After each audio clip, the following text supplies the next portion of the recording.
Meghan's team trying to rewrite history yet again, but we're not falling for it. Hello, everyone. Welcome back to the King YouTube channel.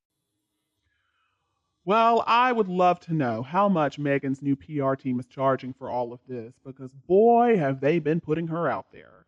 Yesterday, Marie Claire, of all outlets, posted a puff piece focusing on how Harry always wanted to leave the royal family. It wasn't Meghan's fault, and we should stop blaming her. And the article is about as ridiculous as you would expect. I mean, I know they are so desperate to reinvent Meghan as this innocent angel who never did any of the horrible things she's been accused of. But they're failing big time. The evidence is already there. It's way too late for that. My eyes were rolling before I even got to the main content of this article. So the subtitle, The Displaced Blame, and especially the gross term Megxit, needs to stop. Oh, really? Really? The displaced blame? Are you serious? Oh, so it wasn't Meghan and Harry who viciously attacked his own family after they left? It wasn't Meghan and Harry who made the last months of the late Queen and Prince Philip's lives an absolute misery? Seriously? It wasn't them? Who was it then? And as for the term Megxit, okay then, exactly what term are we supposed to use? I can't wait to find out. All right, so we find out that one of this writer's least favorite words is Megxit. She says it's a derogatory term. Okay, last time I checked, it was just a term describing what happened. But all right, let's see if she's going to explain why it's so derogatory. Oh, well, she lets us know that it's derogatory because it puts all the blame on Meghan. Okay. Again, I'm not sure what the problem is here. Last time I checked, it was Meghan's fault. But the writer, Ms. Rachel Birchfield, tells us, oh, no, that's wrong. She says Harry was unhappy inside the confines of the royal family long before he even met Meghan in 2016, let alone married her. And she claims that Megxit is, quote, a word that encapsulates what society is so prone to do, blame the woman for the problem. Well, what about when the woman is the problem? What are we supposed to do then? We're supposed to wrongly blame somebody else? All right, so she brings up an article by The Mirror. I remember this article that she's talking about. Now, The Mirror, I remember, reported that Harry always wanted to do his own thing. That's true, but he still wanted to do his own thing within the royal family, as far as I could tell. And then, what is perhaps my favorite part of this article is she goes on to quote a royal correspondent. Well, guess who the royal correspondent is? None other than Scooby-Doo, Omid Scabies.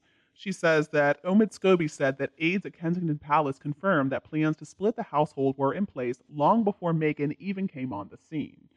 Oh, well then, case closed. I mean, if Scooby-Doo tells us something is true, then we have to believe him. It's not like he has a long history of publishing lies or anything like that.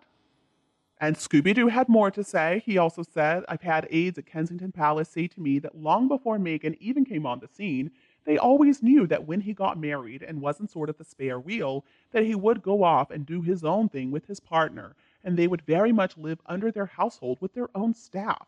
A lot of people expected this to be a divide which happened a lot further down the line.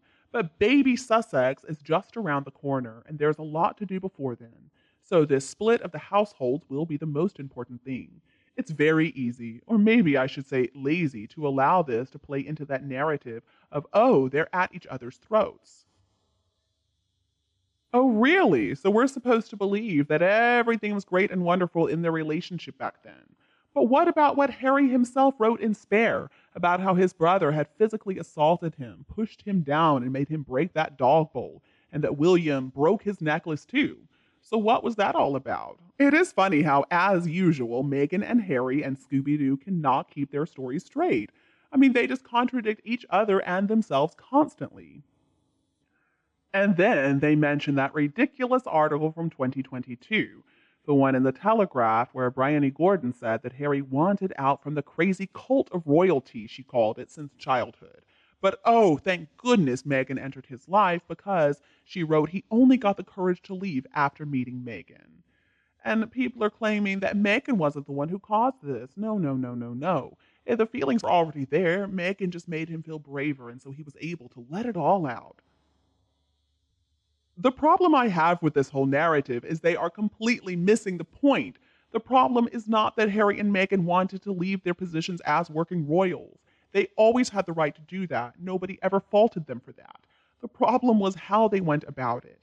how they then went on to trash Harry's family and make a career out of it. That is what is so upsetting to people.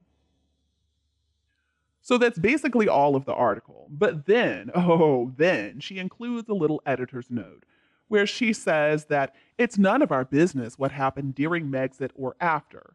Everyone is entitled to our opinions, but we have got to stop blaming the woman in this situation.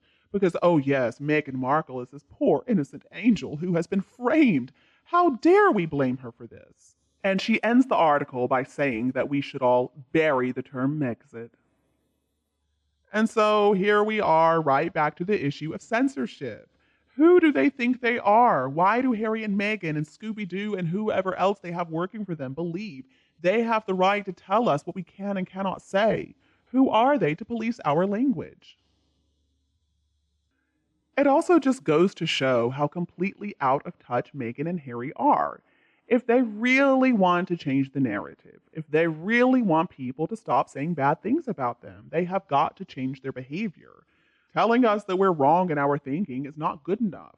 I mean, we have seen what happened. We formed our opinions based on their own behavior. So if they want our opinions to truly change, they got to change their behavior. But I don't think they realize that. Or maybe they do realize it, they just don't care. And honestly, folks, I don't even know which is worse. I mean, let's go back to what happened around Megxit.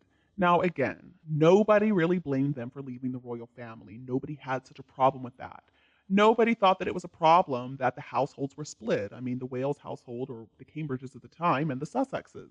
So for them to now claim that, oh, people got so upset when the household split, it's just false, it's inaccurate, and it is so disingenuous.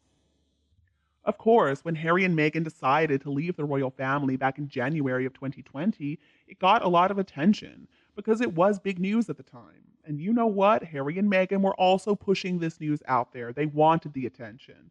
So now, 3 years later, they don't have the right to try to claim that it was everybody just making such a big deal out of nothing, that they were always going to do that, and what were we so upset about? I think most people just wanted to see what was going to happen next. And what happened next? Well, they did that nasty Oprah Winfrey interview. And at that point, of course, many people decided Megxit wasn't such a great thing. That maybe Harry and Meghan breaking away from the royal family, if they were only going to go on to make careers out of trashing the royal family, maybe them breaking away wasn't such a great thing. And what about how Meghan said that she was going to hit the ground running as a working royal? Why did she say that if the plan was always for them to leave? Now, of course, we've said that before too. They did always plan to leave, but they were not honest about that. They were not transparent about that plan. They acted like they were committed to their positions as working royals. Let's remember that's how they got that spectacle of a wedding paid for by the taxpayers, right? And then after they left, they still expected for the royal family and the taxpayers to fund their lifestyle. So no, people aren't blaming Meghan for something that she didn't do because people just want to blame the woman. People are blaming Meghan for her involvement in something that she was very much involved in.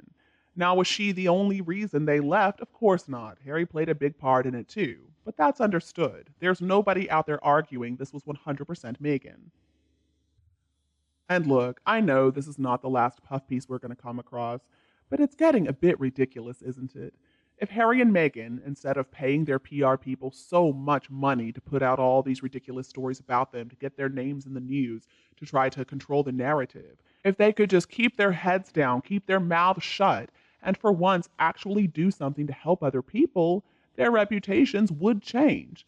But see, that involves hard work, which, as we've noticed, is a lot more difficult than paying somebody to put out puff pieces.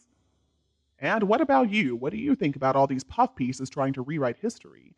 Please let me know your opinion below in the comments section. And before you leave, don't forget to like our video and share it with anybody else who needs it. Please don't forget to subscribe to our The King YouTube channel to get more updates in the future. Thank you so much for tuning in. Have a lovely evening, and we'll be back to see you tomorrow. Bye. I love you all.